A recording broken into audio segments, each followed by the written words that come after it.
ఆ కథ మొదలవడానికి ఇంకా 3 రోజులుంది. ఉదయం బుల్లర్దల్లి ఆ పాత చీర కక్కొని ఎవరింటొచ్చేది. ఒక తెల్ల చీర ఆ తాతో ఉండేది.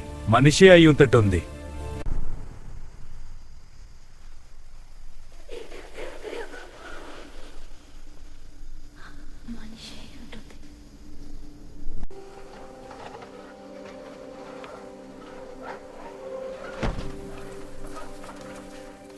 అదే సమయంలో మరో వార్త ఊరిని కుదిపేసింది.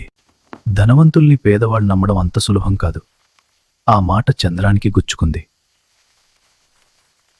అందులో రాసి ఉంది, దయచేసి ఎవరికీ చెప్పకండి. ఈ తోటలో మా తాత దాచిన పత్రాలున్నాయి. వాటిలో మా కుటుంబానికి చెందిన భూముల రుజువులున్నాయి. అది దొరికితే మా ఇల్లు అమ్మాల్సిన అవసరం ఉండదు. నువ్వా? దయచేసి ఎవరికి ఇదొకంటే ఈ తోటలో మా తాత దాచిన పత్రాలున్నాయి. వాటిలో మా కుటుంబానికి చెందిన భూముల రుజువులు.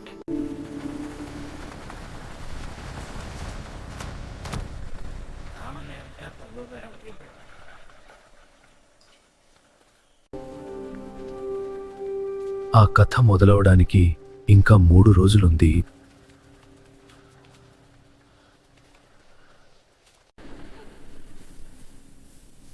ఇదే కదా నిజమైన గాథ.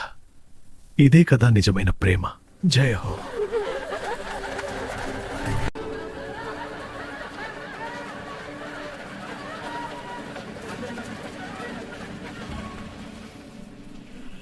ఇలాగే ఓడి.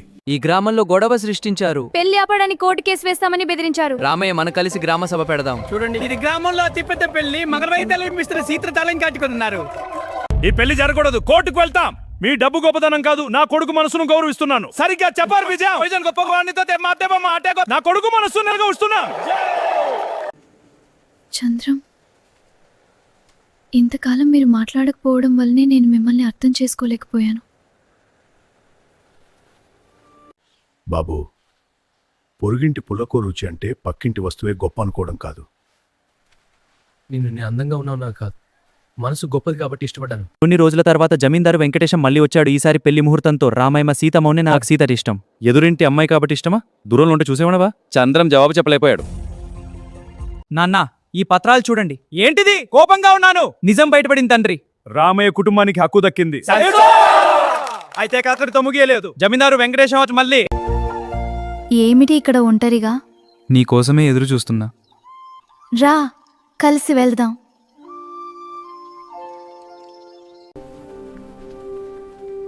ఆ కథ మొదలవడానికి ఇంకా 3 రోజులుంది.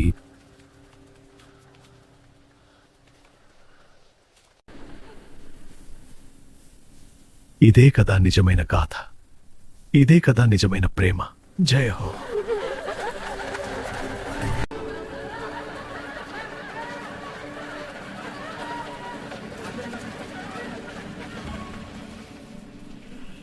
ఇలాగే ఓడి.